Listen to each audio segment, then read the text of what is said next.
there, and welcome to the Couch Next Door, where a happy hour meets a therapy session. I'm your host, Candace Frazier, a licensed professional counselor. Each week, I'm honored to have a friend come sit on my couch, and we'll dive into an area of mental health that is impacting their world. We'll definitely laugh, probably cry, and maybe go on a rant or two, because we are all humans, full of emotions. Come hang out with us.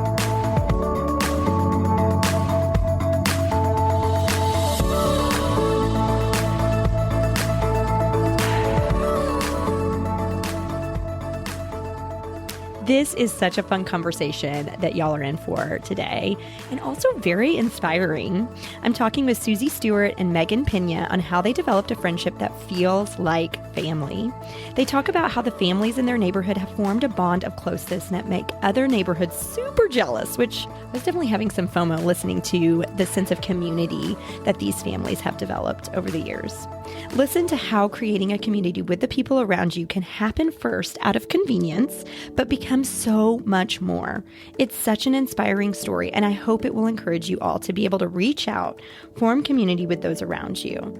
Take some time to look around and nurture those that are already around you.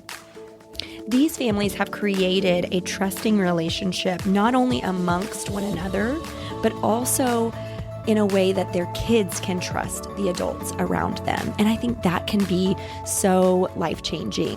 All right, I'm so excited for y'all to hear this one. Here's my conversation with Susie and Majong. We have Susie Stewart and Majong Peña on the Couch Next Door. I'm so excited to have you guys. Thanks for joining us, Majong and Susie. Thank you. I'm excited to be here. Yeah. So we're going to jump in a little bit later and talk about y'all's friendship because I think just reading some of the stuff that y'all had wrote about how y'all's friendship started and just how y'all are like friends as family, I think it's going to be really neat for people to hear just how y'all became friends and what your relationship is like. But I want to hear a little bit more about each of you. So who wants to start? Who wants to introduce their friend first? Oh, we have to introduce each other? Yeah.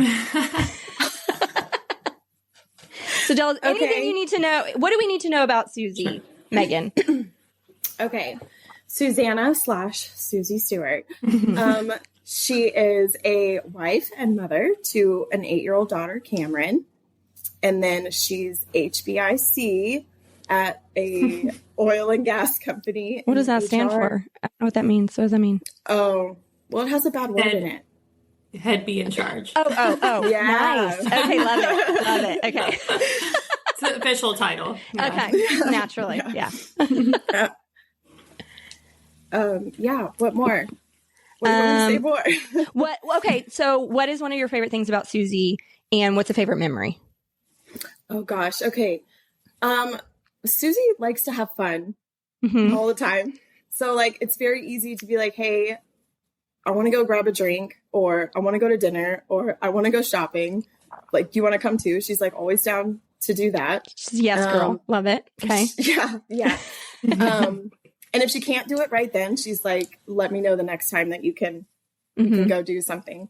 And then favorite memories. I have a lot of favorite memories. We just recently went to Steamboat, Colorado. So that was my first time there. I think they've been there like 3 times or for the past 3 years. So we did night skiing, both our first times together. So that was really fun. And just skiing in general. It was also our first vacation without our kids. Nice. It was just us and our husbands. So we got a lot of adult time.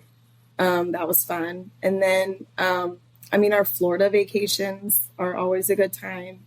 We went to Fredericksburg, like a group of moms went to Fredericksburg a few years ago, 2 years ago. And yeah, it's just always fun. Yeah.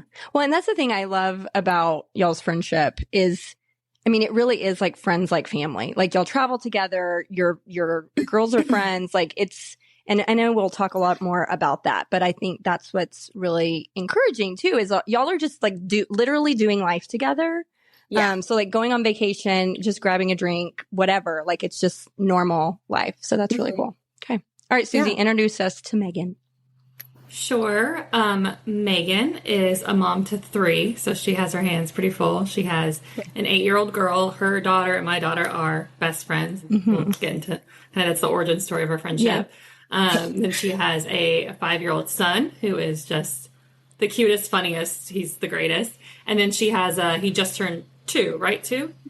Just turned 2. So another little boy who's also just so adorable and so sweet. So she's busy at home, but then she's also busy at work. She's also, an HBIC. She's a landman. The show is actually completely based off of her life. It's completely, totally true. accurate to her life. She's a landman, and so she and I kind of bond over the balancing act of being a mom and a hands-on mom and doing all the things, but then also having these careers that we really focus on. And then I would say, similar to what Megan said about me, Megan's also, down to just have a good time. She's also down to just jump in and pick up hobbies. I'm the same way. And that's kind of, solidified our friendship. We're not afraid to do something that we're not good at, as long as we're having fun. She and I joined a golf league recently, and we are not golfers. We're not great golfers, but we have the best. We're getting so much better. We're currently in 2nd place. So, wow. Okay. Yeah. Nice. I mean, it's only week 2 and our handicap's pretty ridiculous, but it's progress. It's a win. Yeah, it's a win. So she's down to kind of do these activities with me. And I think that makes it fun, we don't just sit around and, have cocktails. We're out doing things and learning things. And I feel like that's just so important. It's fun to have a friend kind of do that alongside you. Yeah. My favorite memory, it's similar to Megan's. We've done a lot of trips together, a lot with family. Like she said, we recently did the one with just us. Or without kids, I should say. And that was so fun to just kind of, we love our children, but it's fun to kind of course. get away from them. It's a different and just trip focus. When they're not involved. Yes. Just focus on ourselves. And she talked about this, the night skiing to me, so she and I are both skiers. That's a hobby both of us shared separately. We had never done it together. So this was our first time to ski together, which was really fun. Megan's a really good skier, so it definitely encouraged me to pick up my pace a little bit. And one of the nights there was night skiing, we couldn't convince the husbands. So she and I went, and we just had the absolute best time. I mean, we did the run 3 different times. I mean, we just had so much fun. It was the highlight of my trip, one of the highlights of the year. And it was just fun that I had her to share it with. And I love that. We were like little kids. We'd come down and we'd look at each other and be like, again? Let's go again. We'd go back up and come back down. And, as much as I wish that the husbands had come, because I think they would have loved the experience, it was kind of fun that it was just our thing. And we definitely got to rub it in their faces that they missed out on that. Yeah. Yeah, they stayed back and watched football. I'm like, it's just another football game. Right. You can watch football anytime. Yeah. And it wasn't even a team they cared about. I know. No, they just needed an excuse because they're lazy. Yeah. Okay, so what is it about night skiing? I mean, I've skied, but not at night. So why, what makes night skiing so special? I think it's the view.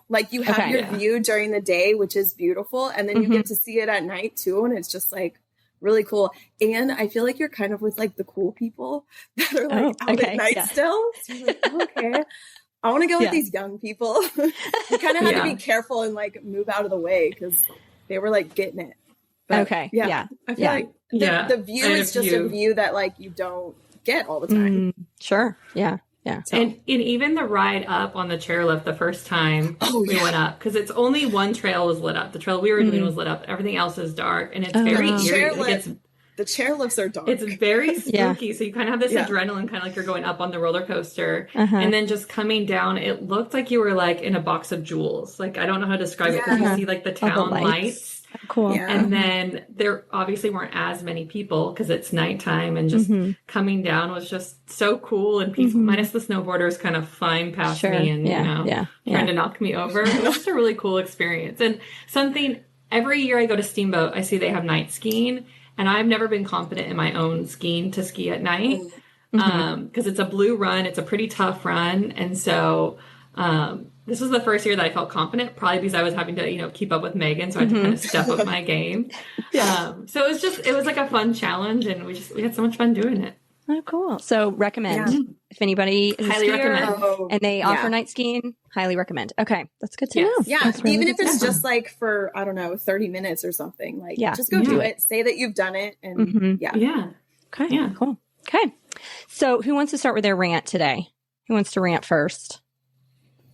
Megan's is negative and mine's positive. So do we want to start out on like... start with the negative. Yeah, let's start with the negative and Sure. then I'll end on the positive. Okay. Okay.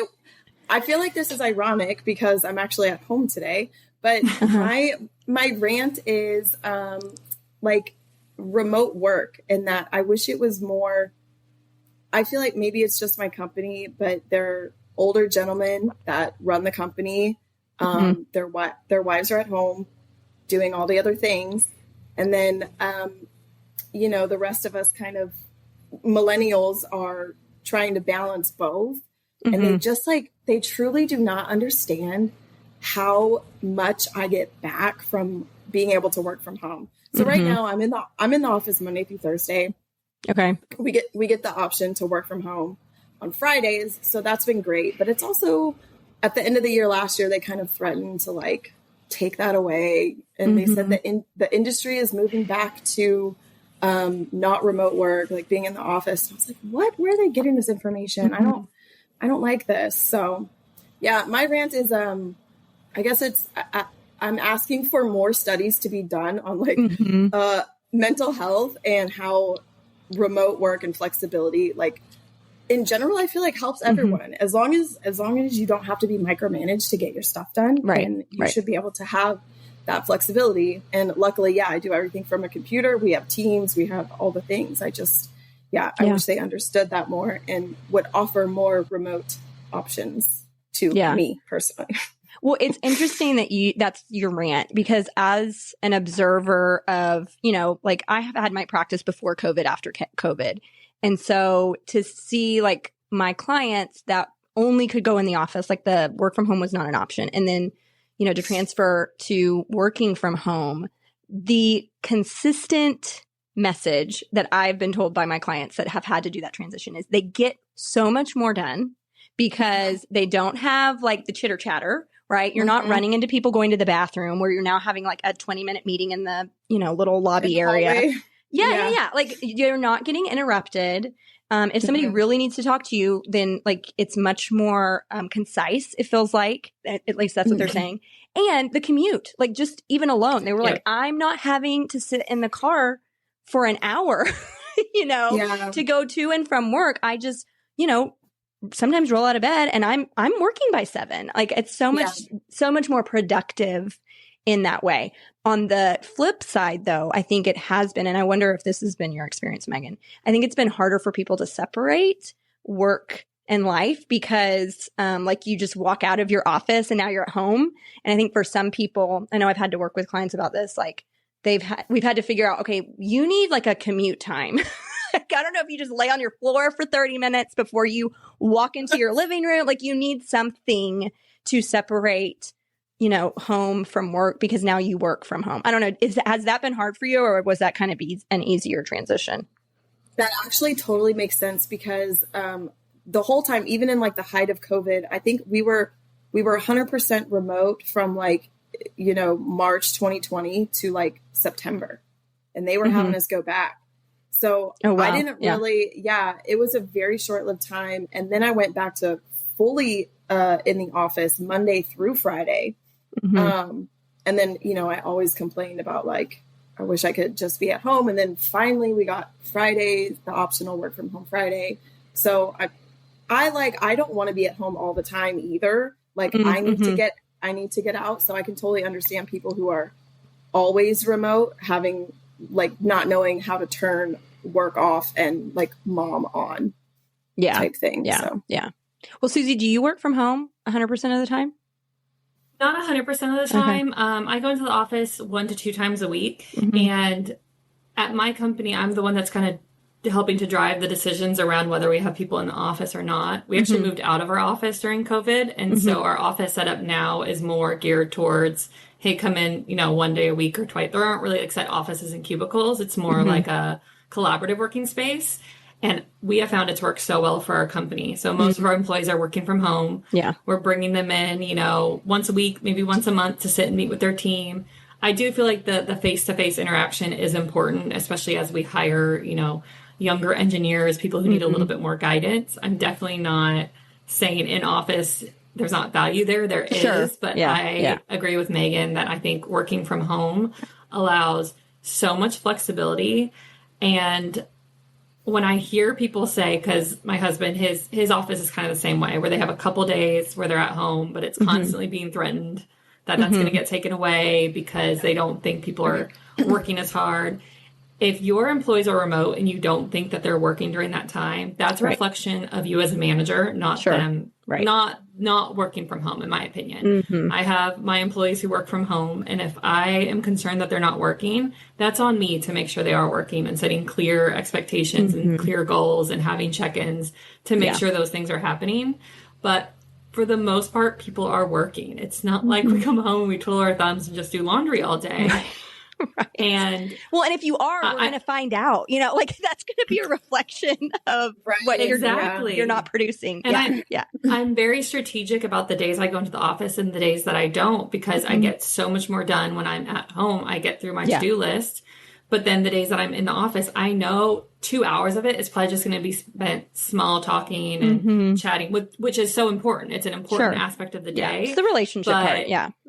I'm getting less done, and that's just the reality of it. So, you know, if Megan's bosses want to call me, I'll give them, you know, my opinion on it, because I have a pretty strong opinion because I've seen how well it's worked for us. And we've been able to hire really excellent talent, largely because we offer this flexibility that they haven't had in the past. So I think it's great. I think that I'm hoping it doesn't completely go away for folks. I hope it's the opposite, that more companies open up to it. But we shall see. I'll give my bosses your number. Because we have very similar, like, we also have engineers, landmen, like it's the same sort of company kind of.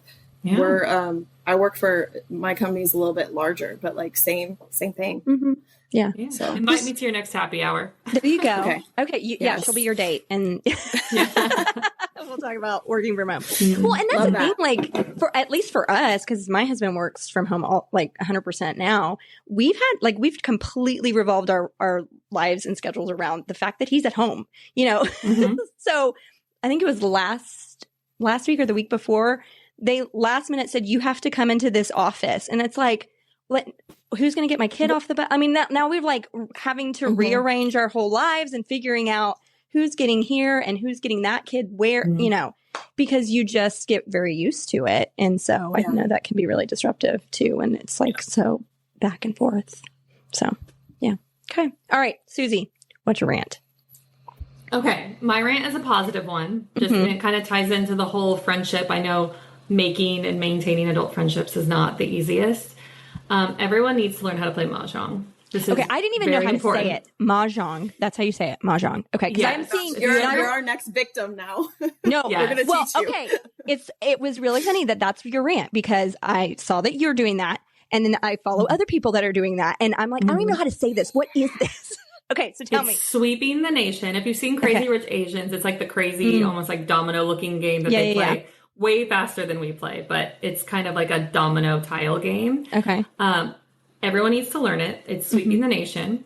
But it's such a fun way to get together with your girlfriends or to make friends. There's so many Mahjong communities. We're in the Houston area, and they're everywhere. Okay. But what we did, one of the girls in our neighborhood friend group said, hey, I'm going to put something together. She hired these professional Mahjong teachers who came out. There's instructors. There are instructors There's that you instructors, have to have. Because it's...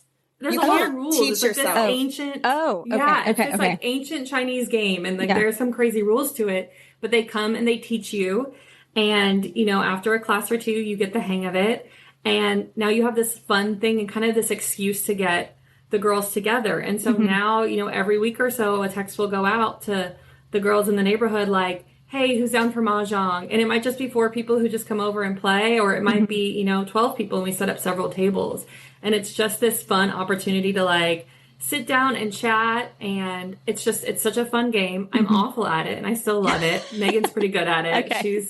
She's definitely the better one. And it's just so much fun. And especially I have people who will see, you know, stuff. People realize that we have a really good friend group in our neighborhood. And I have friends in other neighborhoods who say, oh, I would love that. I would love to have what you have.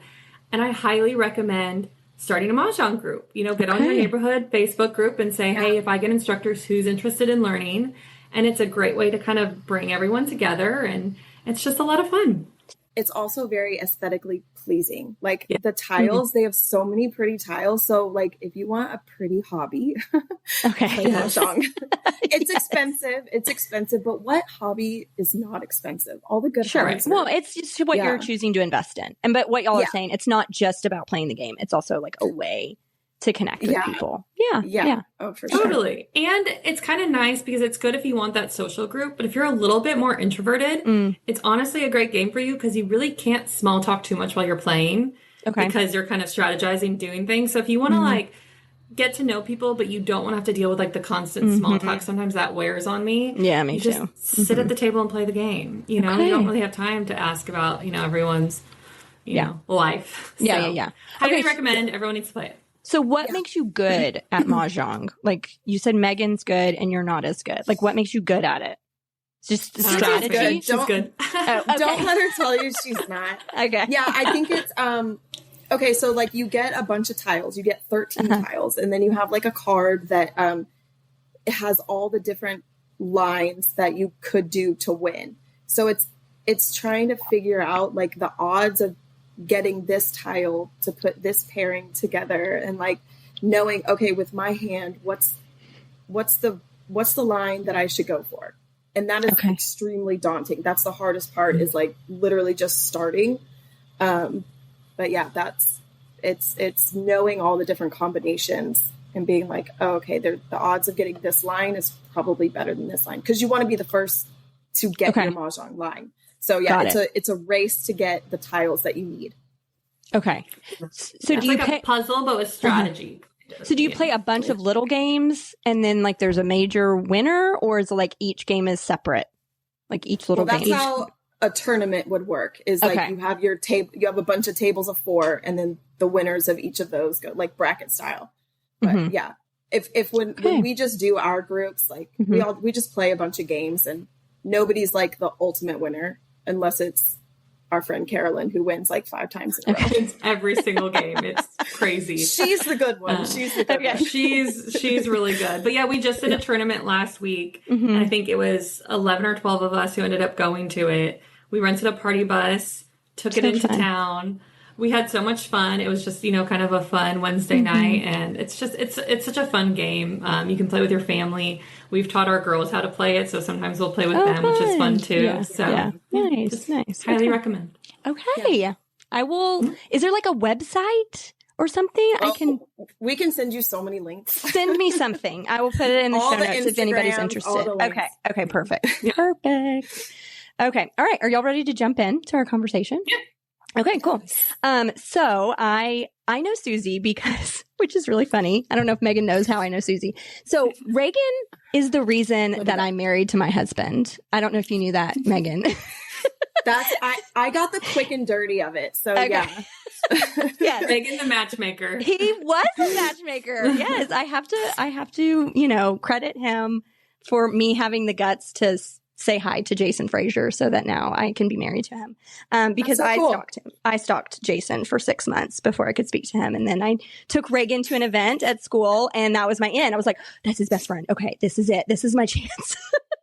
So that's hilarious. Used him. I totally used him and he was a good sport about it. That works. It all turned out well. So anyway, so that's how I know Susie, but I follow Susie on Instagram. And I mean, you are always doing things like you said, you're in a lot of hobbies, but I also noticed that you do a lot of family things, like not only with other moms, but other families. And so I reached out to Susie and just like, hey, I really want an episode in this friendship season of like friends that are like family, where your families are friends, but like, it's not just a friendship. It's more than that. It's like multifaceted. It's much deeper than that. And so I said, you got a friend that could come on with you. And she picked Megan, and here we are. And so tell us a little bit about y'all's like origin story of how y'all got to be friends and how y'all are here in this sort of stage of life and the way that it is now. Yeah. So it's similar to how you met your husband. I stalked Megan. I noticed that, which I love it. And sometimes stalking works. Yep. And I forced her to be my friend. No, our girls went to daycare together. They were in the same daycare class when they were 3, 2 or 3. And every day I would pick Cameron up and she would talk about Molly. That's all she would talk about. The teachers would say, oh, they're best friends. They actually like looked alike. They still do, but when they were younger, they definitely looked more similar. And so Reagan and I would say, okay, we have to meet Molly's parents, like at pickup, at drop off. If you see either of them, like, let's get their number. Let's have a play date. Let's find these people. Yeah. Let's do something. And so it was, I went to go pick Cameron up from daycare one day, and they were doing kind of like a book fair thing in the lobby. And lo and behold, here's cute little Molly and her mom, and Megan had just had her middle son. And so she had a newborn strapped to her chest. And I'm pretty sure I like leaped at her and said, Hi, my name is Susie. Cameron's my daughter. Our daughter's best friends. I really want us to have a play date. Like, I was like at her, and she just looked at me with like her, big brown eyes, like, okay, crazy lady. And she was like, oh, okay, nice to meet you. Good seeing you. And we're going home and being like, I don't think Molly's mom, I don't know if it's going to work. I don't think she liked me. So eventually I beat her down until. Well, the funny part about like Susie, how you say you like leaped on me. I'm 5'3". Susie is 6 feet tall. Right. I'm this little woman with a tinier little baby strapped to my chest. And then I have this lady like looking at me like, oh, hello, we should have a play date with our kids. Nice to meet you. Yeah. I was like, oh my God. And then, I talk about it in my head. I'm like so newly postpartum. And I wouldn't say I didn't have like postpartum depression, but like definitely just the waves of emotion not feeling like yourself. And you're just like, I don't like the newborn stage because of that. Like, I just feel the least myself. So I like to just get through that. And I like to get back to me. And at that point, it was like a low point. And I was like, I just don't feel like chatting and like meeting new people. I'm tired. I'm not sleeping. So anyway, and this Susie with her one kid, like ready to make friends and stuff. I'm like, no. Just too much not energy. I was coming her at like a 10, but I remember like, of course, after we became friends, we would talk about how like we first met. And I remember with Cameron, when she was around that age, we had moved to Austin, and I had people kind of approaching me to be friends, and I wanted nothing to do with it. Like, I remember that feeling of just you're in a haze, and like the idea of having a friend is like, it just seems like such an extra effort. Like, I have to keep this little baby alive. I don't have time to like go get a cocktail with you. Yeah, like a new friend. You're putting so much energy into this newborn, and now I've got to get to know this other person. No, not interested. Yeah. I get that. It's like you don't feel like yourself. I found it really hard to even have conversations with people. I felt kind of brain dead for the first, 6 months, because you're just brain dead from the lack of sleep. So I totally understood that. And then, over time, I just wore her down. But to me, I think one of the turning points was not long after that. So I think at some point we did exchange numbers, but we hadn't like set anything up. Yeah, and then it wasn't long after right that. Then or not. Was it at the book fair, like when we first met? Because I feel like, because normally I don't bring my phone in when I pick up the kids, like, because I leave the car running. I just leave all my stuff in the car, go get the kids and leave. So I may not have even had my phone to like put your number in. But I'm sure I was, you had your phone out ready. She would have gotten your number. Right. Yeah. But I remember it wasn't long after that, because Cade was still really young. He had like a medical emergency, and I remember her calling me or texting me, and like we weren't friends at this point, we were just like our kids' friends' parents. And she said, hey, I have to take Cade to the hospital. My husband's going to meet me there. Is there any way you can pick Molly up from daycare? And I said, yeah, of course. And so I think that was their first official play date. I could be wrong. Was I went and I picked them both up. And I remember I brought them back to the house. And the issue Cade was having was actually something my niece had. So I was kind of familiar with the situation. And I remember I had the girls make like get well cards. And that was kind of the first, to me, that was a little bit of the turning point, because that's when you kind of realize like, oh, wait a second, having mom friends, like there's a benefit to it, right? Yeah. It takes a village. Yeah. And it's nice to kind of have people you can rely on. And I feel like since then we're very quick to call each other. If I need help, she's there to help me and vice versa. And it's just, such a good relationship in that sense where we're really there to support each other. Yeah. I think that's when I realized like, okay, I can trust other people. Like I'm not, but I work far away. At the time, my husband worked far away too. So like having 2 small kids and then one having a medical emergency, it was just like, oh my gosh, who do I call? And we don't, my parents and my in-laws don't live around us. So I'm like, I probably do need to make friends so that they can help me when this kind of stuff happens. So yeah, the fact that I could trust her to just be like, oh yeah, I got you. That's fine. Because some people are like, oh, I'm on a strict schedule. I'm sorry. I'm like, no, this is like an emergency though. Like, Yeah. So I was like, this is my in. This is my in. Don't mess it up. Well, Susie, you said that y'all have a text group. Tell me the text group name of like it's y'all and the husbands, right? Yes. Okay. The 4 of us. So her husband's Chris, mine is Reagan. It's called the co-parents. We refer to each other as the co-parents. I'll be saying something to my husband and he'll be like, have you told the co-parents? Yeah. Because I mean, with kids, there's always logistics. And I think there was a time where like, I would kind of plan with Megan and then Chris would plan with Rick, and it just would get confusing. I'm like, we all need to be in a group together chatting about this stuff because our dynamics with our husbands are very similar in the sense that our husbands they're in it doing 50-50 of the work. It's not us doing all the momming. They're taking the girls to cheer practice and taking them to school. And so it just made sense for us to kind of all be on the same page and talk about it. And so we get on there to plan logistics, but we also get on there to like, I texted them last night, like, help me with this math problem. I don't know the answer to it, which is embarrassing. It's 3rd grade math, but like, what's the answer? Or just sharing funny stories that we overhear the girls talking about. And it's just, it's such a good dynamic having our husbands be so close also. It just makes everything so, we have our daughters are best friends, our husbands are best friends. Megan and I get to hang out and play Mahjong. Like it's just It's great. Yeah. So when did the husbands become friends? Was that just kind of like a natural progression because y'all were friends? I think, I think they came after us for sure. So yeah, like we just started getting together and we're like, it's a Saturday. So you're typically home with your whole family. And it's like, hey, well, let's all go over there and just hang out all together. Yeah. And then, both of our husbands golf. So like they have that in common. I guess really, did Reagan kind of picked it up after? Or he was never, I think Chris kind of inspired him. Inspired. Yeah. Okay. Yeah. Okay. But well, they definitely started after. That can be really tricky is to find another couple where and the kids, I mean, throw the kids in the mix, like everybody gets along. So, I mean, I think there is some uniqueness to the co-parents to what y'all have going on here, but it is possible. And I think that's part of this conversation is that people can hear like there's this really beautiful thing that can happen. If you say to this mom that is the mom of your daughter's best friend, right? Like just, hey, can I have your number? Let's do a play date. And just kind of putting yourself out there to see if there's an opportunity for that connection. And it just worked out really, really nicely for y'all to all just be besties. It's great. Yeah.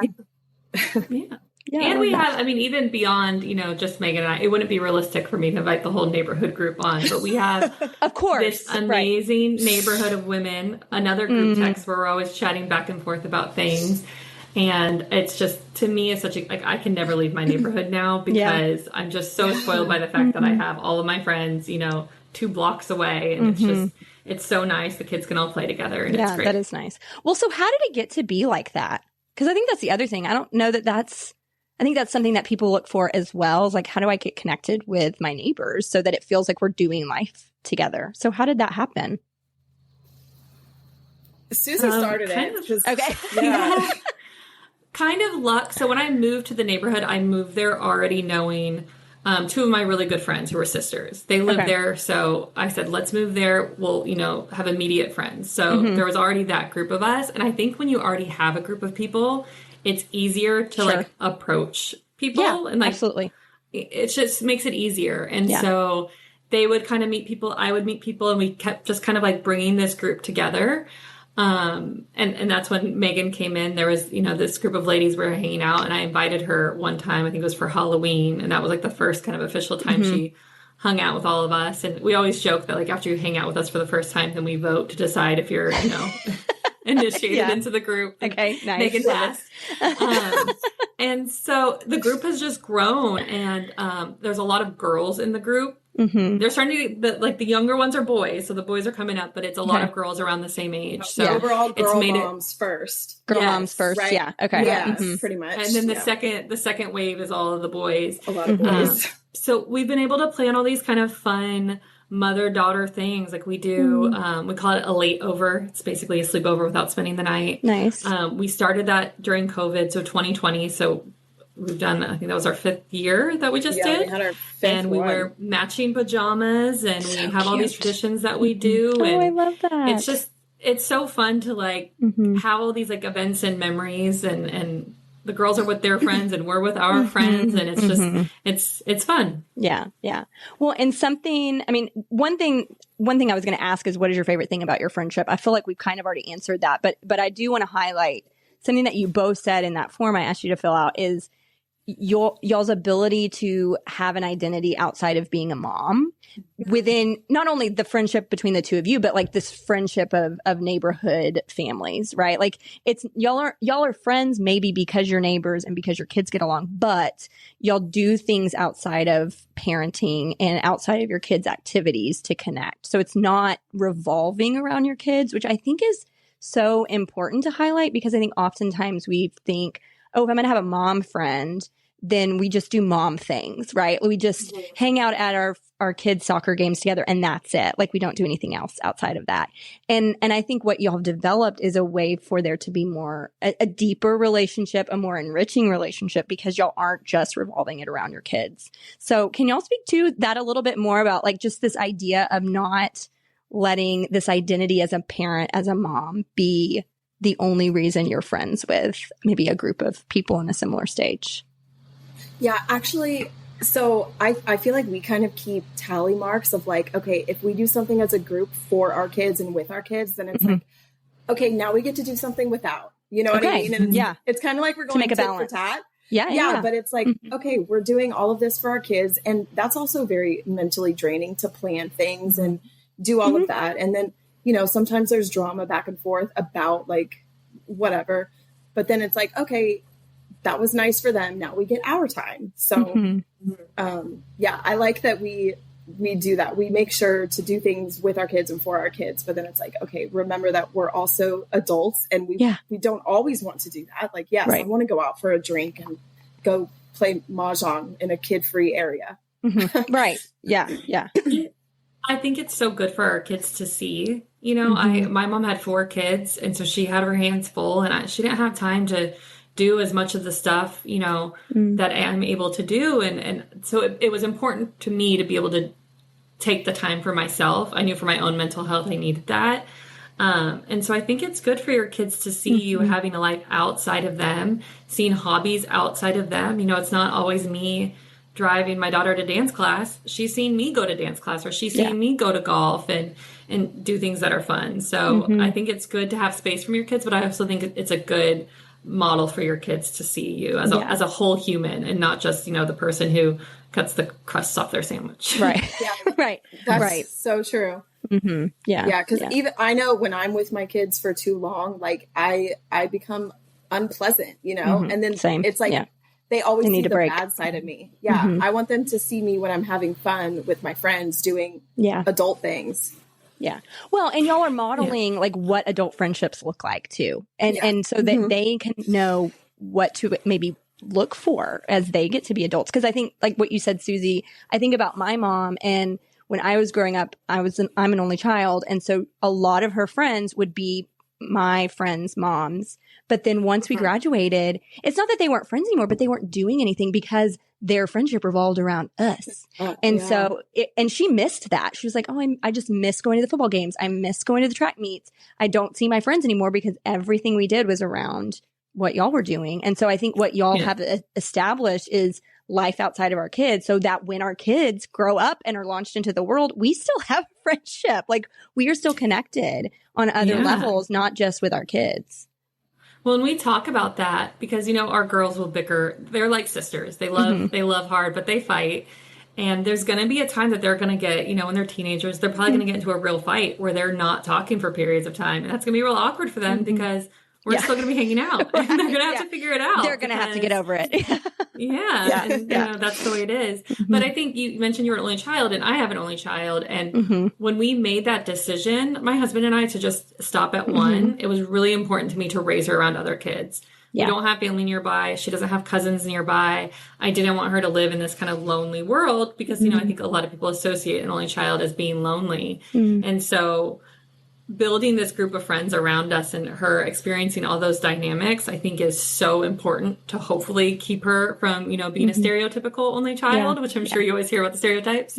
And so that was so important to us. So it's so nice to see how well that's worked out. Absolutely. So I don't need to have more kids because Megan just keeps having them for me. Absolutely. Yeah. I mean, Cameron's got built-in siblings just through Megan. Oh, she'll come home and complain about Megan's middle. He's 5 years old. So, you know, he's doing 5-year-old boy things. And she'll come home sometimes and complain about it. And it makes me so happy because I think that's so important for her to experience that. So I think it's great, you know. It is. Well, and I wanted to speak to that because as an only child, like that's exactly what I appreciate about the friends I have. I mean, I have friends that have been in my life for a really long time. Like my very best friend I've known since 2. And then I've got my high school friends that I'm still really good friends with. And that's who they're my sisters. Like, do we fight? Absolutely. Like, and have we gone periods of time where we don't speak to each other? Of course. But there's never going to be a time in my life when I think that they're not going to be there. Like they will always be there. You know, when I am no longer, like my parents aren't here anymore, they're going to be the people that are going to be on the side with me. And I know that. And I think like what you're doing for Cameron is exactly like the best thing for her is like she's literally getting family through these friendships. And so, yeah, she'll never be alone. It's great. Yeah, let's hope so. Molly can get quite sassy. They both can. And they deal with it differently. Me and my best friend, like we had the worst fights. And she'll tell you, like I totally bullied her. Like I made her cry in 4th grade, like every single day. But you know, we're still best friends. So like it was, you know, it was rocky in elementary school, but we got through it and it was fine. And we didn't even live by each other. I moved because we were neighbors, and then I moved away because we grew up in a Houston little neighborhood, and then I moved away in 5th grade, and that was it. We didn't live by each other anymore, but you know, we're still best friends. We don't see each other often, but we talk all the time. That's good to hear. Yeah. It'll be the same. I like that. Totally. Yeah. And I think y'all are fostering that is what I'm saying. You know, like y'all are creating that dynamic where, you know, they're going to fight, but it doesn't have to mean like the end of the friendship. So. Well, and it's kind of nice because they're fighting. We're witness to it a lot of the times. And so we're able to help them. They'll get into a little tiff. And, you know, Molly will go to Megan or Cameron will come to me, and we're able to kind of like coach them on how to deal with the issue versus, you know, them having the fight without a grown up witnessing it and helping them kind of navigate the situation. Because it is hard. It's hard to have conflict, especially with someone you really care about. Yeah. And so I think it's been a good thing. Yeah. Yeah. Well, and I know that's what y'all said. Like the conflict really, y'all don't necessarily have conflict with one another, but just seeing the conflict between your girls. You know, like, is there any time that ever feels really difficult to be, I mean, cause I imagine y'all each have to trust the other mom in that situation, that y'all both kind of have the end goal in mind that, okay, they're going to work it out and it's going to be fine. And we're just going to encourage them through that. But does that ever feel really like tricky or hard to do in certain situations? I feel like not yet, cause they're still so young. Okay. But like, I mean, their tiffs and their fights are like not material right now. So, but I feel like as they get older, it may become something that is going to be maybe a bigger issue that we'll have to like navigate together. And I think we both recognize a lot of times it's just they've been around each other too much. It's like after a period of time, they hit a point where it's like, okay, we all just need to take some space, and that's all that it really is. But both of us are very, you know, we recognize when our kid is maybe being a little bit of a jerk, And so it's not one of those pointing fingers. Like we kind of understand what the situation is, and we text each other about it. I mean, I was texting Megan last night, like, oh, I think your daughter's mad at me. This is what happened. And maybe I didn't handle it that well, but I'm sorry. So we're talking through it and we're, figuring it out. So, but the girls love each other, and, the fighting is like 5% of the time. It's always about something so silly and dumb that it's just like, it's hard not to laugh most of the time. Sure. Yeah. About their arguments. Right. It's like, okay, guys, like, come on. Yeah. Well, so what I'm hearing is like having transparency in y'all's relationship about when the girls are maybe in some sort of a conflict, that y'all are talking to each other, making sure the adults know what's going on. And y'all are kind of supporting each of those narratives and supporting the relationship as number one. Because I imagine that's something I have 2 boys, and conflict with boys is just very different than conflict with girls.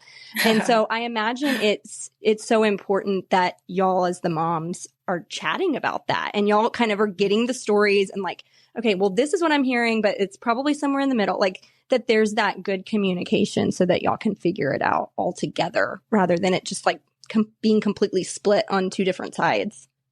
And imagine like if Susie and I weren't as close as we are. Like, right. And especially as they get older and have new friends, like I'm not going to be as close to these other friends' parents yet, maybe. So it's like, we just feel comfortable telling each other what's going on. And we have, we know like each other's kind of parenting styles, and like, I think Susie would probably say this. I think Megan would say this, but it makes everything easier when everyone communicates. Right. And I know like you're not going to get along with all of your kids' friends' parents, like as much as you would like to. So it is nice that like, oh, okay, I'm friends with your parents and you're friends with my daughter, and that all works out. Yeah. But it makes it easy. For sure. Just the kids having relationships with us too. It's not just like Megan and I, but it's my daughter feeling comfortable going to Megan or Chris about something, and her daughter or any of our kids feeling comfortable coming to us. Yeah. But it also extends, and we've had conversations about this of, when we have the talk, I can't have the talk with Cameron without it getting back to Molly. Sure. And so, and they have another little friend in their group. And so we've kind of, the moms have said, when it's time, we need to sit them down together and have the conversation. Otherwise it's going to be, a game of telephone. And maybe that's the best way to do it, because then you have 3 different adults talking you through it. You're there with your friends. If you have questions that you're not comfortable going to your mom about, well, you can go to, Megan or me, whoever you feel comfortable going to. So we've had a lot of, discussions around that. Megan actually listened to your podcast about it the other day and was like, sex ed. You need to listen to this. Yes. Yeah. I was like, oh my gosh. Just about how to like explain things to kids and make it awkward, because that was always my thing. It's like, oh, it's just going to be so awkward. I don't want to do it, and like it doesn't have to be awkward. No, like, it doesn't have to be awkward. Yeah, there's hope. Yeah. Okay. Side note, y'all want to hear how I talk to my kids about porn? Oh gosh! Oh, I didn't even think about that conversation. Well, because I have boys, and so I mean, not that girls can't watch porn. I know girls can watch porn, but like boys, their brains are just so much more visually stimulating. And I think it was a couple of summers ago, I like got up and I made this elaborate breakfast of waffles. Like I don't do that, but I made waffles, and so they're like, "Oh, Mom, what are these waffles about?" I was like, because we're going to talk about pornography." So now it is the joke. Every time we have a waffle. Yeah. They're like, are these porn waffles or are these just regular waffles? The waffle press comes out. And absolutely. Yeah. They have not been traumatized, because now, I mean, it kind of a normal conversation, like pornography, penises, vaginas, like we're talking about all the things, because I'm just that way. My kids. Yeah. But it was really funny because now that's the inside joke is, are these porn waffles or are these just regular waffles?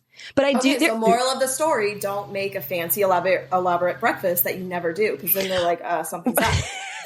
Well, but I will tell you, it helped because my whole point of it, I got this book, and I don't know if y'all have heard of Good Pictures, Bad Pictures. Highly recommend.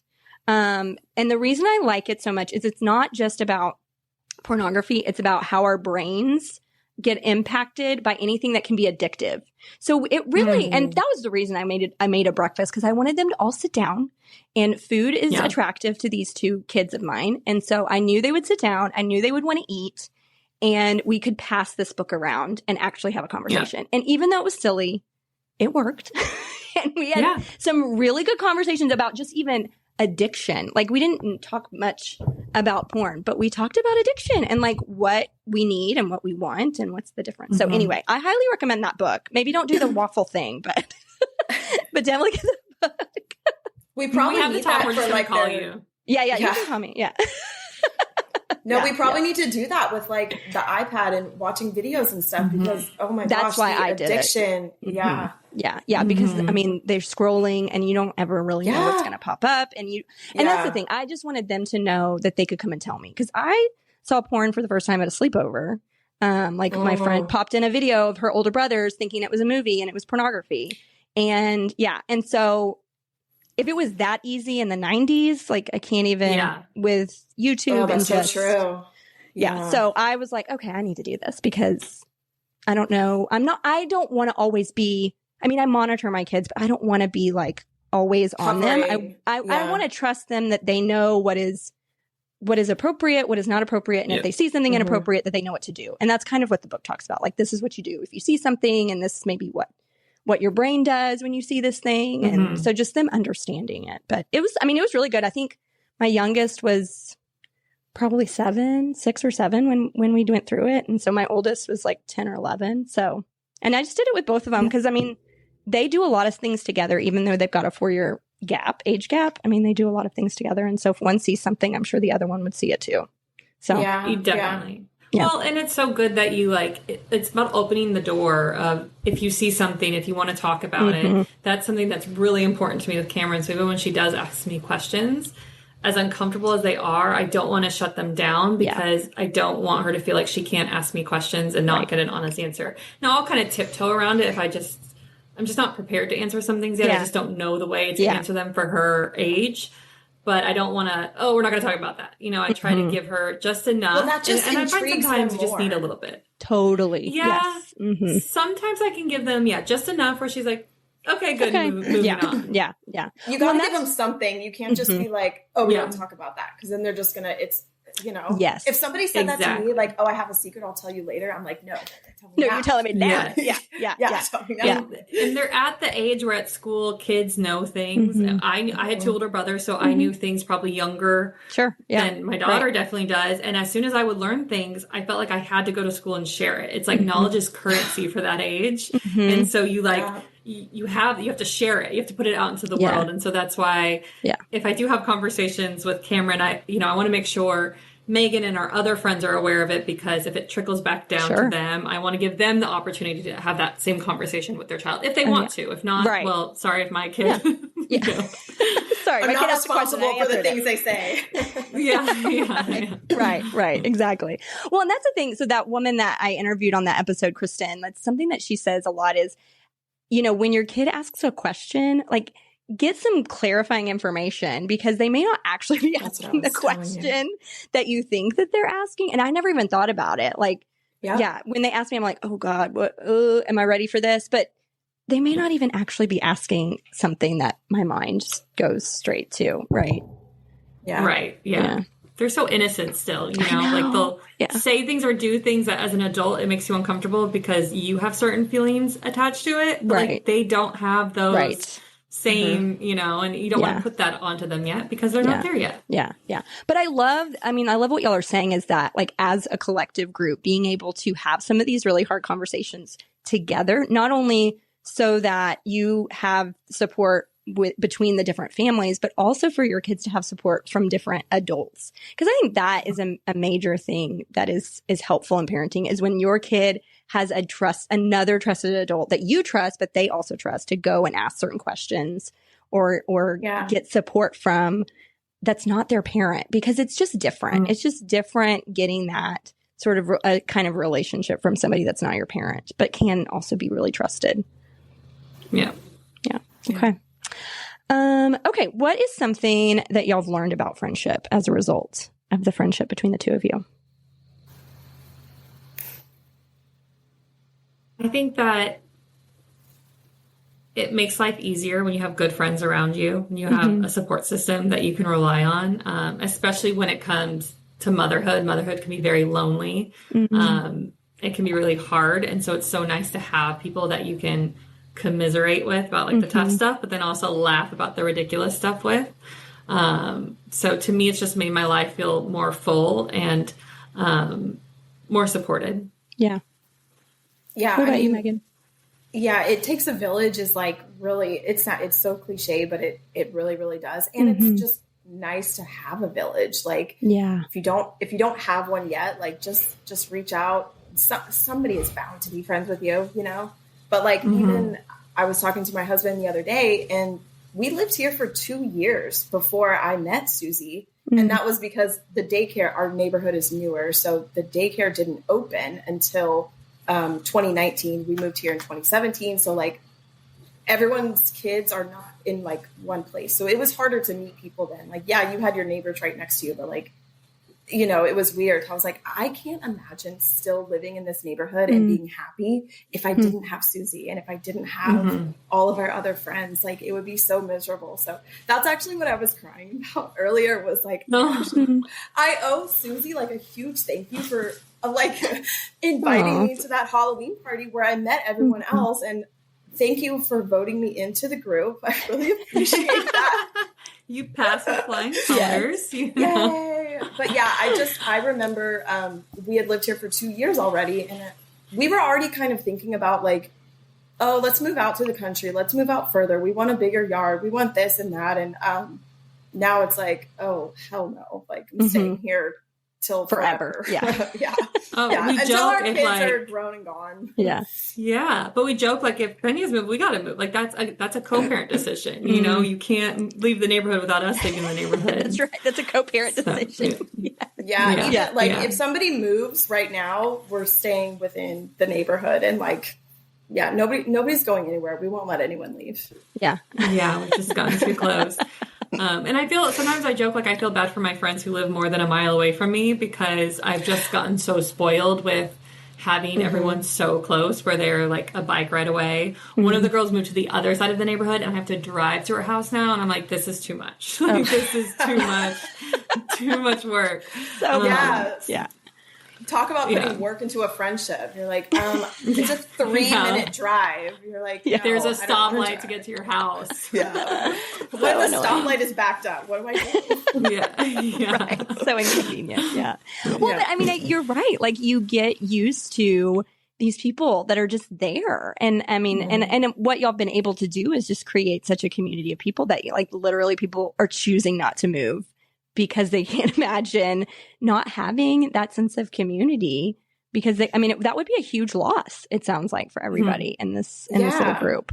And it's sad. It kind of makes it sound like our friendship is that of just convenience.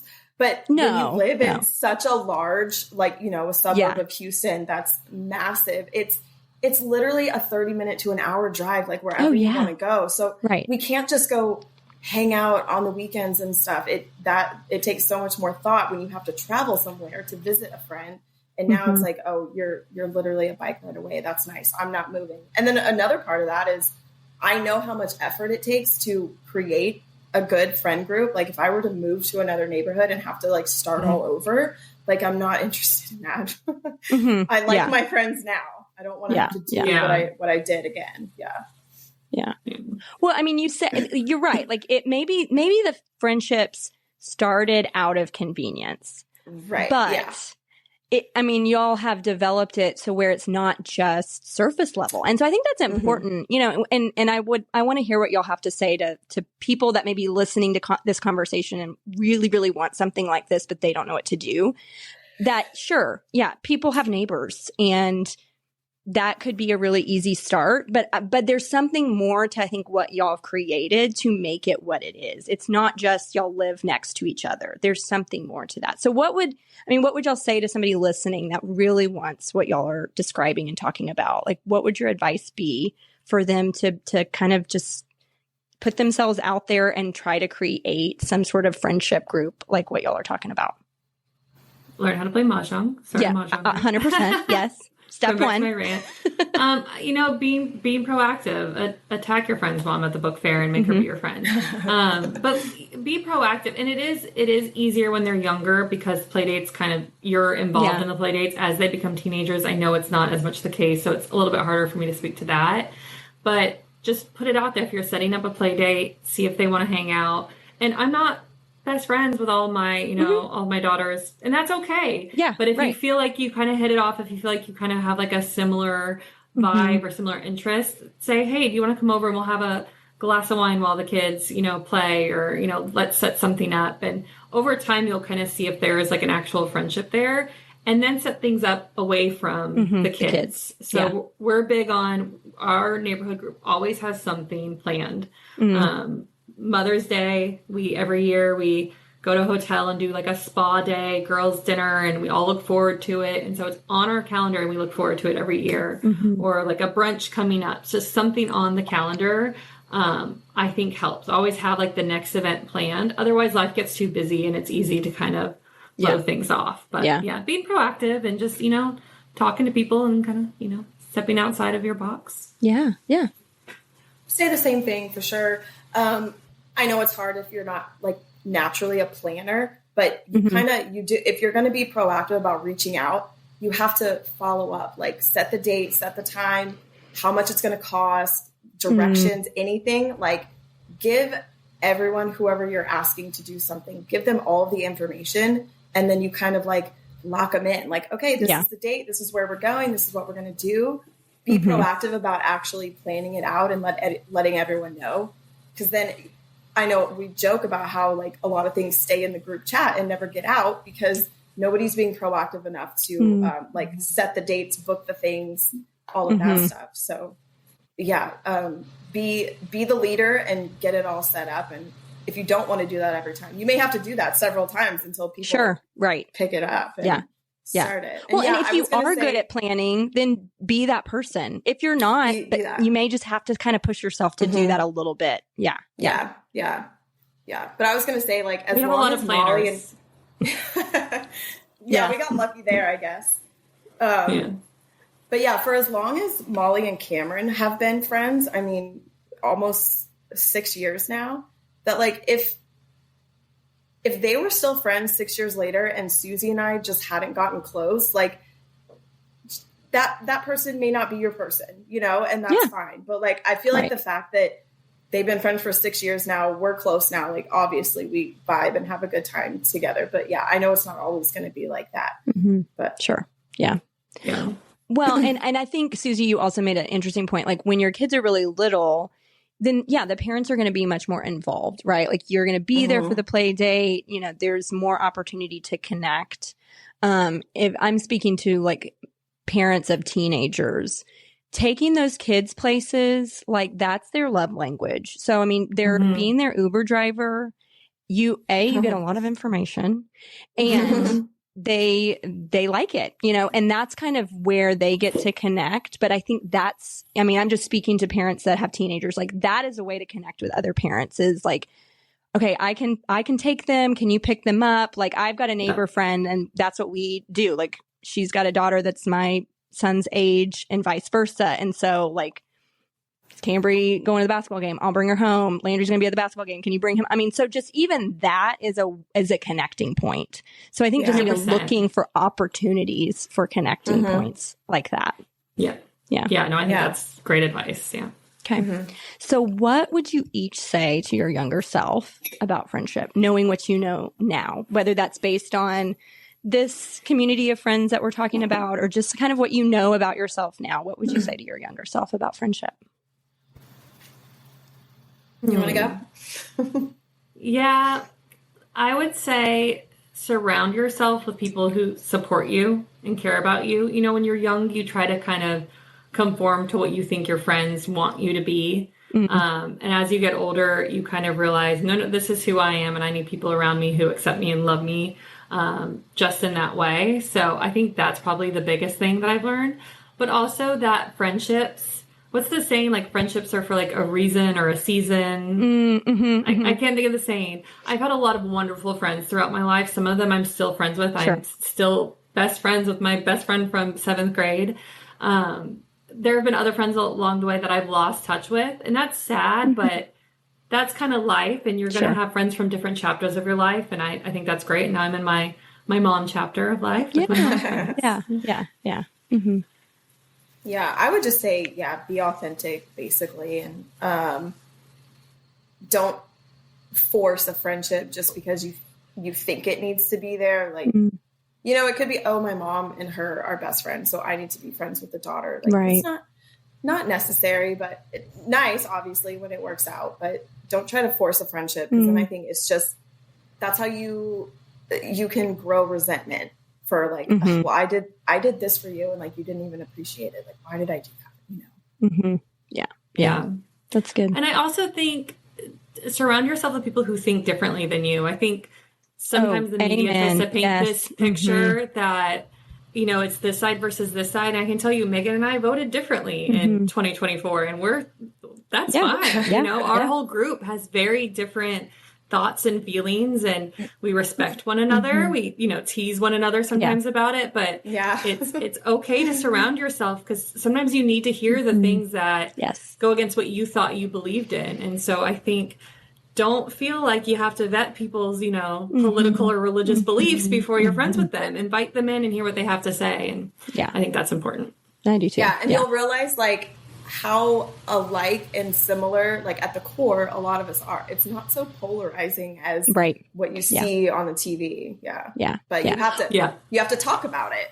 Yes, you have to talk about. Well, and proximity matters. Like if you are only friends with people that think like you and believe like you, then you're not going to know anybody else outside of that. And that's not healthy. That's very problematic. Yeah. That's kind of when at the end of the totally. And at the end of the day, we all have, like within our group, we all have the same values. We all want the same things. Right. We just think that there's maybe different approaches that will get us there quicker, but it doesn't make our hearts any less in the same place. So yeah, absolutely. That's really good advice. And I think that's important for people, especially with like just the political climate and everything, that I think it's very easy, like you were saying, Susie, for people just to be on this side or that side. And it doesn't have to be that way. If we have some of these harder conversations and see the humanity in people, like that's what helps us to be able to influence each other. If maybe we're on different sides of the fence on an issue or a situation, if we have a relationship with somebody that sees it differently, we learn from that. And maybe we get to grow with a new perspective. So I think that's really well said. I'm glad y'all mentioned that. Yeah. That's good. Okay. Okay. So I feel like we also have talked about this, but specifically, what would y'all say y'all do to take care of your friendship well? Outside of I know y'all do these activities, y'all do the hobbies. Is there anything that we didn't mention that y'all do to take care of your friendship well? I think showing up for one another. Life is really hard, and it's not all brunches and mahjong tournaments. There's real stuff in there. And within our friend group, we've had kids who are dealing with serious illnesses. We have a close friend who's going through a divorce and navigating that whole world, and just showing up. That's going to be emotional. Just showing up for them and showing up for their family and being there to support them through the tough stuff. I think that's how you maintain a friendship. It's not all the glamorous fun stuff. You got to kind of be there during the ugly, sad times also. Yeah. Being a shoulder to lean on. Like I know we probably, especially with some of the stuff going on now, like talk to our husbands a lot about it, but their minds are so different. Like it's nice to be able to speak to another woman about that. And just a friend outside of your home and can just kind of, So what would y'all say? Like how would y'all describe, like how do you show up well for somebody when they're going through the hard stuff? What are some things that have stood out to y'all? Maybe that's happened to you personally, or what you're sort of offering to people? Check in. Like if you know someone's going through something, check in on them regularly, see how things are going, see how you can help. Or even, a lot of times they just need a friend to talk to or listen to. So, hey, what are you doing? I'm going to come over with a bottle of wine and let's just, chat. So just being there and just showing up, showing up for them, check in and say you're there. Yeah. And when you do show up, ask them like, okay, right now, do you want advice or do you just want to like vent? That's good. Because some people are not in a headspace to be receiving the advice that maybe they need to be hearing. And because I know I need to get like the full story out. I want to use all the adjectives that I want to use and just listen to what I'm saying. And then maybe in a week or two, I'll be like, okay, so what do you think? Right. Now, tell me, give me some advice. Yeah. Give me some advice now. Right. Well, and sometimes they may not want to talk about it at all. And I think sometimes people like they can withdraw and isolate themselves in that because they don't want to talk about it and they feel like that's what their friends are going to want to talk about. And so I think, like, to your point, Megan, ask, what do you need right now in this moment? Do you need to vent? Do you need to talk about something completely random? Do we just need to watch TV and drink our wine and like sit in silence? Like, what is it that you need? But like you said, Susie, just showing up, like checking in. And sometimes I think what that means is I'm coming over, right? Like it's sometimes not giving them the option because again, I mean, I know I have one friend that if she goes silent on our Marco Polo, we have to go and find her because it's not good. For me, if I'm silent, please leave me alone. I just need my space and I'll come back. And so we've had to kind of communicate that to one another so that we know what the silence means. But yeah, just checking in and knowing your friend and knowing, you know, what it is they're needing and asking them. I think that's really good advice for people to hear. Well, and it's hard too when they're going through something. You know, sometimes your friends are going through something that you've been through and you can kind of give feedback. But when your friends are going through something you've never personally experienced, so you're trying to offer support and advice and you're not. Sometimes you just need to listen and just, you know, be there to support them and not necessarily help them, you know, guide their decisions. Yeah. And that's the best kind of support is just to be there. And not try to help. Yeah, for sure. Okay. I have nothing to add here, but you can tell me whatever you want. Yeah, right. Yeah. That's got to suck. But I'll top off your wine. Yeah. Let's solve all our problems. Yes. Okay. Well, is there anything that we didn't cover that y'all feel like is important to mention before we wrap up? I feel like I mentioned everything I wanted to. Okay. Yeah, I feel like we covered a lot. This felt like a little therapy session, you know? I know. Yeah, that's supposed to. It's like if we just had some wine, it would be exactly a therapy session and a happy hour. That's the whole point. You don't know what's in here. Yeah. Oh, that's true. Yeah. That's true. Okay. Susie and Megan, thank you so much for your time. I love the imagery of these friendships and this community that you guys have created. And, I just think about the people that are listening and just the encouragement that they're going to get out there and do something hard and find somebody and maybe stalk somebody at a book fair, whatever the case may be, and find a connection, be open. And I mean, it makes a difference. It makes a difference to have people in your life that you're doing life with, especially in this parenting season. So thank you all so much for your time today. Thanks for having us. Yeah. Thanks for having us. It was so much fun. Yeah, it was fun. Okay, another stalking story gone well. Y'all, like, isn't that amazing? I love to hear it. I also can't believe I shared the porn waffle story. Y'all, it's a true story, and here it is. I gave it to you all. Megan and Susie and their community of families started a friendship out of convenience, but it has grown into something so much more than that. It's so beautiful. Are there people in your life that are already built in that you could nurture into something deeper? How could you lend a helping hand to someone as a gesture towards community? Susie spoke a bit about how she aspires to cultivate sibling-like relationships for her only child. And I, as an only child myself, can't emphasize this enough. As only children, we definitely get a bad rap, but it can be really, really lonely without friends like family. As an only child, I just have to say, Susie is killing it, creating that sense of family for her daughter. I love how these ladies have nurtured friendship right where they are, and they've created connection and community instead of just being neighbors. Some things that really stood out to me were doing activities with and without your kids to be able to form those deeper connections with your neighbors, with those around you, to really get the sense of family with one another. Finding family friends can be such a game changer, especially when we're in the midst of parenting. But I think the comfort of having people that feel like family, not only for us as adults in parenthood, but also for our kids, is something that they will carry on for a lifetime. And I just love the things that Megan and Susie were able to share with us today on how to do that well, how to set expectations around that, and really how to put ourselves out there to form friends that are like family.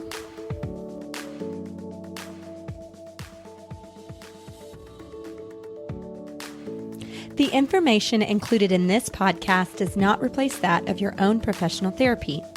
If you believe you are in need of professional assistance, please reach out to the medical community in your area. The Couch Next Door with Candace Frazier was created by me, Candace Frazier. Graphics by Jason Frazier. Music by Josh Bissell. You can find the show notes and affiliate links on CandaceFrazierLPC.com. Click on the tab Podcast and you'll find all podcast-related content there. I'd love to connect with you on Instagram.